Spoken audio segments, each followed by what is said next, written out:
ನಮಸ್ಕಾರ ವೀಕ್ಷಕರೇ, ಟಿವಿ7 ನ್ಯೂಸ್ಗೆ ಸ್ವಾಗತ. ನಾನು ಭೀಮಾಶಂಕರ್ ಜಳಕಿ.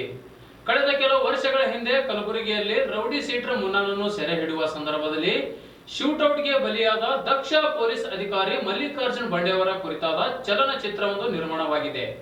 ಆ ಚಿತ್ರಕ್ಕೆ ಬಂಡೆ ಸಾಹೇಬ್ ಎಂದು ಹೆಸರಿಡಲಾಗಿದ್ದು, ಈ ಹಿನ್ನೆಲೆಯಲ್ಲಿ ನಗರ ಪೊಲೀಸ್ ಆಯುಕ್ತ ಡಾಕ್ಟರ್ ಶರಣಪ್ಪ ಎಚ್.ಡಿ ಅವರಿಂದ ಚಿತ್ರದ ಪೋಸ್ಟರ್ ಬಿಡುಗಡೆ ಮಾಡಿಸಿದರು. ಪೋಸ್ಟರ್ ಬಿಡುಗಡೆ ಮಾಡಿ ಶುಭ ಹಾರೈಸಿದ್ದಾರೆ. ಈ ಸಂದರ್ಭದಲ್ಲಿ ಚಿತ್ರದ ನಾಯಕ ನಟ ಸಂತೋಷ್ ರಾಮ್, ಗೋಪಣ್ಣ ದೊಡ್ಮನಿ, ಕಮಲ್ ದೊಡ್ಮನಿ ಹಾಗೂ ನಿರ್ದೇಶಕ ಮಾಲಾ ವಿ ಕೊರಳಿ, ಚಿತ್ರಕಥೆ ಸಂಭಾಷಣೆ ಬರೆದ ವೀರಣ್ಣ ಕೊರಳಿ ಇತರರು ಉಪಸ್ಥಿತರಿದ್ದರು. ಅವರದೇ ಆದ ಒಂದು ಛಾಪನ್ನು ಮೂಡಿಸಿರುವ ಮಲ್ಲಿಕಾರ್ಜುನ್ ಬಂಡೆ ಅವರು ಒಂದು ರೌಡಿ ಕಾರ್ಯಾಚರಣೆಯಲ್ಲಿ ಬಲಿಯಾಗಿದ್ದರು.